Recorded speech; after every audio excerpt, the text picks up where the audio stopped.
Eu decidi fazer esse novo vídeo sobre o ATR-72 para mostrar mais alguns fatos, dar algumas explicações do porquê esse avião foi mal projetado, é inseguro, porque no meu primeiro vídeo eu aconselhei as pessoas a não voarem neste modelo, também sobre alguns comentários daquele primeiro vídeo. E para começar, no próprio site da ATR, eu vou postando aqui algumas imagens, algumas informações para a gente ir acompanhando e também dar algumas fontes, tá?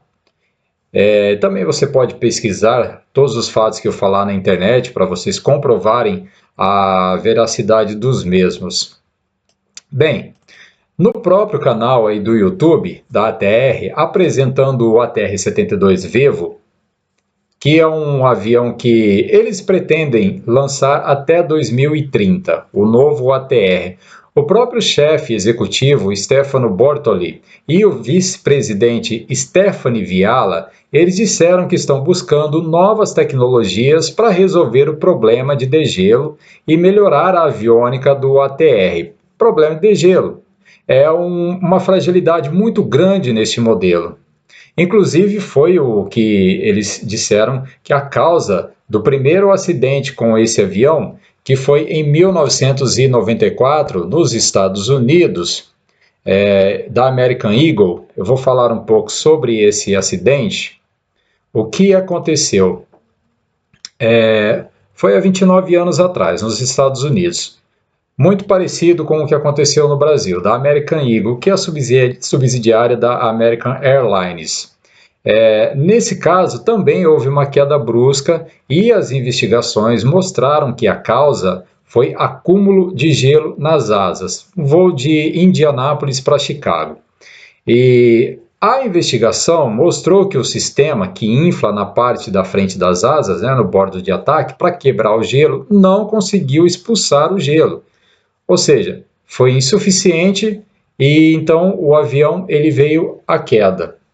Provavelmente foi o que aconteceu também nesse último acidente com a TR, em Vinhedo. Pode ter sido também, gente, a simetria, o que é comum, a simetria de motores em turbohélice, tá? Porém, dificilmente a gente vai ficar sabendo a verdade. Eu já vou explicar por que disso também. Sobre a aviônica, tem no canal deste piloto, ex-piloto de ATR, o Denis, eu vou postar também na descrição abaixo o link para vocês chegarem nesses vídeos que eu estou falando.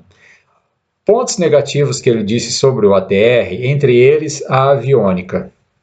Então, se vocês quiserem assistir esse vídeo completo do canal dele, está em inglês. Bem, vamos lá. O acidente que aconteceu nos Estados Unidos com a American Eagle, aqui. Para o Conselho Nacional de Segurança dos Transportes nos Estados Unidos, o modelo de aeronave ATR-72 é muito sensível a mudanças climáticas. Então, o ATR passou a voar somente em regiões que não sofrem com frio. E alguns modelos foram mandados para a América do Sul, ou seja, lá nos Estados Unidos, esse aqui a gente não quer, manda lá para a América do Sul, alguns deles aqui para o Brasil, Sistema que foi o que causou a queda no American Eagle por causa do gelo. Bem, para mim, o que é o ATR-72? Inclusive, esse vídeo eu vi, o que eu vou explicar aqui, no canal do Lito, ele contando como surgiu o ATR-72. A gente sabe que ele é um dos maiores especialistas. O ATR-72 surgiu do ATR-42. O ATR-42, ele tem 22 metros de comprimento, 24 metros de envergadura, tamanho da asa, peso vazio de 10 toneladas e o peso máximo, carregado ali com passageiros, combustível, carga, tudo, 15 toneladas. Então, eles fizeram o ATR-72, um avião maior, 30 passageiros a mais do que o 42. Ele tem 27 metros de comprimento, ou seja, são 5 metros a mais que o ATR-42. Então, eles pegaram o ATR-42, no canal do Lito ele falou 4 metros a mais, mas em todos os lugares que eu pesquisei, na verdade ele tem 5 metros a mais de comprimento. 27 metros de envergadura de asa, ou seja, 3 metros a mais de envergadura, de tamanho de asa. Peso vazio do ATR-72, 13 toneladas. Peso máximo de decolagem, 22 toneladas. Decolagem é o avião com a capacidade com todos os passageiros, que são 72, talvez até 78, combustível e carga. 30 passageiros a mais que o 42, ou seja, era um avião que tinha 22 metros de comprimento, colocaram 5 metros a mais, são 7 toneladas a mais, porém colocaram apenas 3 metros de asa, 1,5 metro do lado esquerdo e 1,5 metro do lado direito de asa, essa asa estreita, 3 metros a mais de asa para suportar 7 toneladas a mais, essa asa estreita aí. Tá? Eu sei que para aviões de baixa velocidade, a asa estreita e ela um pouquinho mais gorda, ela é boa para aviões de pouca velocidade, mas isso para mim é uma das coisas que, óbvio, os engenheiros que projetaram o avião sabem, entendem, não é mesmo? Bem, engenheiros também projetaram o sistema de isolamento da Challenger, aquele ônibus espacial que explodiu em 1986, e eles afirmaram que não, os anéis de vedação de um dos foguetes não tem problema não com essa temperatura muito fria, apesar de que foram avisados, Olha, não é bom fazer isso daí, é arriscado, ele pode não suportar. Não, mas os engenheiros da NASA que estudaram há anos e anos e anos, fizeram tudo muito bem planejado. O que aconteceu? A Challenger explodiu por causa de uma peça relativamente barata, anel de vedação num dos foguetes. Se vocês quiserem assistir esse vídeo aí, tem em vários canais, muito bem explicados. Uma outra comparação aqui com o Boeing 777, que tem um ótimo histórico. O 777-300, ele tem, na verdade, 73 metros de comprimento. Envergadura, tamanho da asa, são 64 metros. Quando eles fizeram o último modelo, que é o Boeing 777X, agora ele tem 76 metros e envergadura da asa são 71 metros. Ou seja, no Boeing 777, quando aumentaram o avião, eles aumentaram mais a asa do que o comprimento da fuselagem.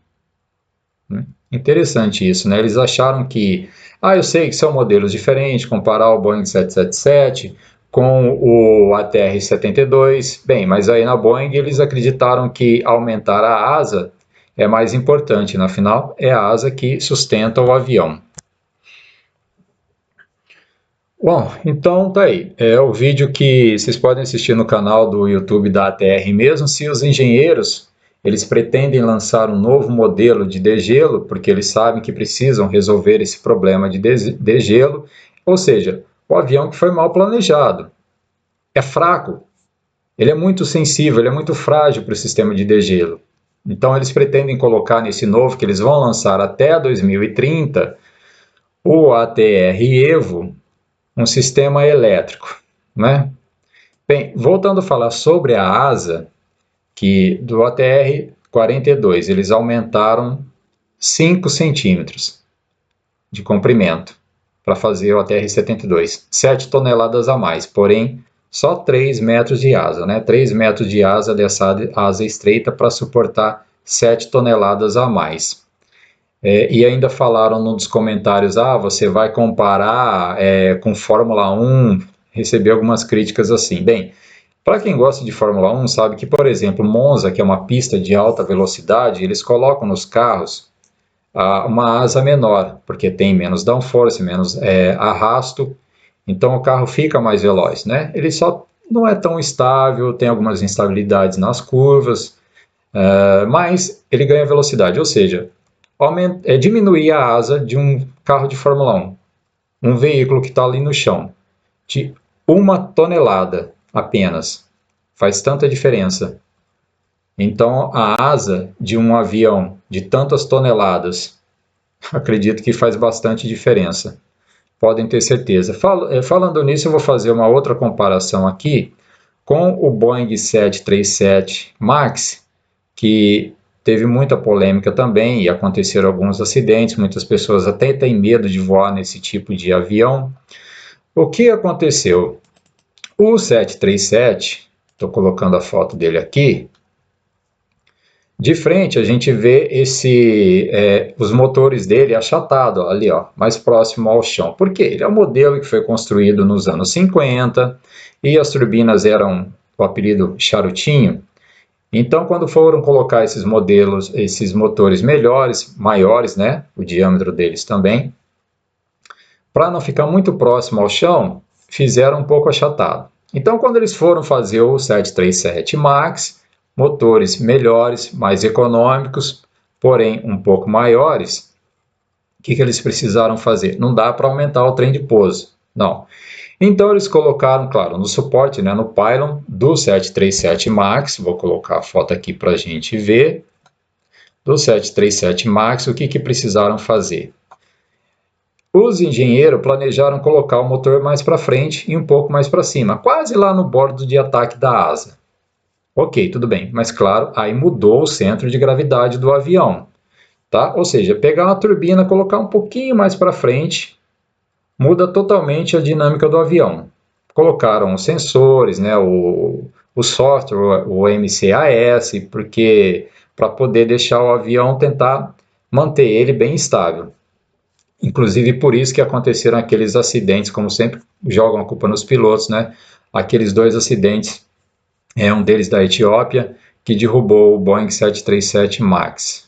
Aqui eu vou colocar essa foto do MCAS, aqui bem no bico do avião, são sensores para ajudar a manter a estabilidade, né? Principalmente quando eles dão aceleração, o avião tende a subir.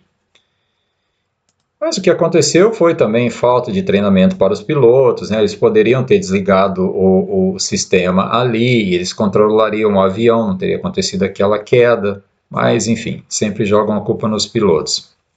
Aqui uma foto do ATR Evo. Eu ainda acho essa asa muito estreita. Aí teve nos comentários alguém que falou, pô, mas planador tem a asa estreita também. Mas vejam o tamanho da asa de um planador, né? Para um avião assim tão pequeno e tão leve. Alguns planadores não têm a asa tão comprida, porém ela é um pouco mais larga do que essa daqui. Assim como o Cessninha, por exemplo. Confio muito mais no Cessninha do que nesse ATR. Ah, mas dizem que aí é um motor só, não é tão confiável. Bem, a verdade, gente, é que dependendo do problema, derruba qualquer avião, tá? Até porque bimotor pode ter algum problema, por exemplo, se dependendo o motor que falhar na decolagem principalmente, e dependendo do lado que é o torque do outro motor, simplesmente ele faz acontecer isso aqui, ó, como eu vou mostrar para vocês. O avião estola e cai.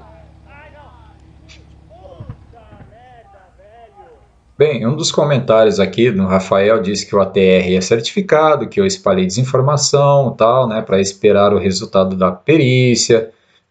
Bem, o Fokker 100 no Brasil também era certificado. Quanto ao resultado da perícia, que a caixa preta aí do avião da Voipaz não gravava 8 tipos de informação. Bem, então como você vai confiar?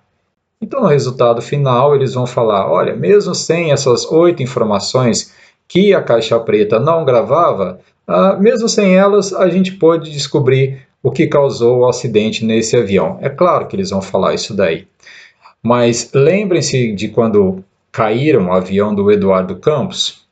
Foi colocada, engraçado, 3 meses antes, isso foi em 2013, 3 meses antes, a Lei 12.970. Então, a presidente Dilma Rousseff sancionou a lei federal que tornava sigilosas as investigações de todos os acidentes aéreos ocorridos no Brasil. O acesso à caixa preta e as conversas da tripulação somente serão disponibilizadas para a polícia e o Ministério Público através de decisão judicial. Mesmo assim, as informações deverão ser protegidas por segredo de justiça. Qual é a desculpa? É blindar detalhes de investigação para que não sejam usados em inquéritos ou ações criminais contra suspeitos de causar determinado acidente aéreo e tal. Isso porque o interesse da investigação de um acidente é achar falhas que previnam novos acidentes e não procurar culpados, segundo o órgão. Então vocês acreditam mesmo que o que eles vão falar sobre o acidente da Voipass vai ser verdade? Um outro fato. Nesse canal Fly with Manager, que é um piloto, sobre o ATR American Eagle 4148, aquele que eu falei que se acidentou em 1994, né, nos Estados Unidos, um comentário interessante de um outro piloto, Mr. Suzuki. Ele é um capitão aposentado, ele voava um 737 em Chicago quando o ATR caiu em 1994. Ele disse que o que aprenderam com aquele acidente foi que a corrupta FAA, vejam só, hein, ele chamou o órgão que regula lá nos Estados Unidos de corrupta. Se lá é assim, imaginem em outros lugares, né? Permitiu que a ATR certificasse seus aviões em condições de gelo baseado em modelos de computador. E vocês sabiam que o ATR está proibido de voar em Taiwan desde aqueles acidentes, o último deles em 2015? Essa foto aqui, ó.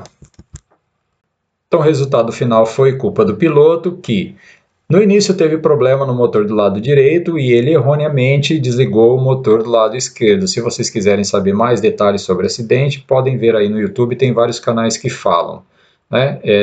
Tem uma falha de motor na decolagem e o ATR ele vai e cai dessa forma. Engraçado que com o A320 não foi assim. Lembre daquele que pousou no rio Hudson? Mesmo assim quiseram jogar a culpa no Capitão Sully. Né? O avião decolando, se chocou com os pássaros, os dois motores explodiram e ainda o capitão teve tempo de tentar religá-los, porque, claro, ele não sabia, né? Ele precisava seguir o manual. Teve tempo de alguns segundos pensar no que fazer contato com a torre e pousar aquele avião sem os dois motores, de uma forma 100% segura. Ninguém saiu machucado. Interessante, né? Já qualquer probleminha no ATR-72, ele vem abaixo.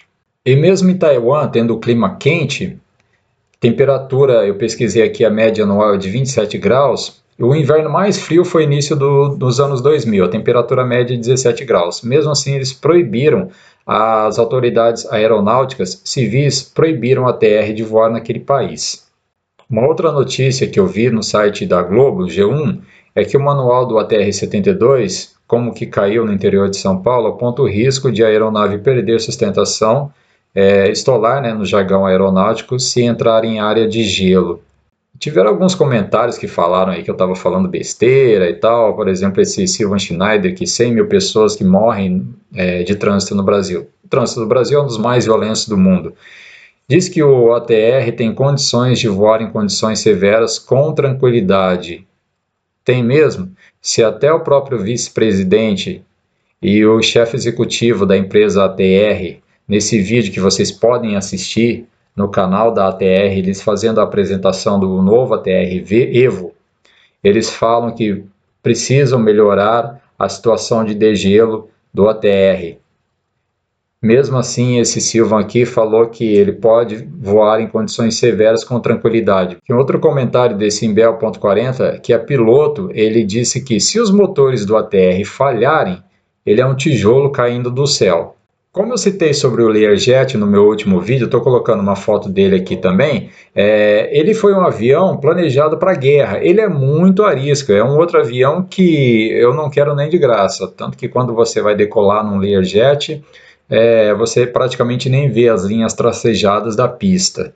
E teve um comentário que eu não me lembro de quem, que ela disse que ela decolou do Canadá numa situação de gelo com um ATR e não teve nenhum problema. Olha, uma coisa é você decolar quando eles passam o glicol, é aquele banho, aquele fluido que eles jogam no avião que tira qualquer gelo que tiver nas asas ou no avião por completo. Além disso, aquele fluido ele vai manter o avião seguro por um bom tempo sem formar gelo nele.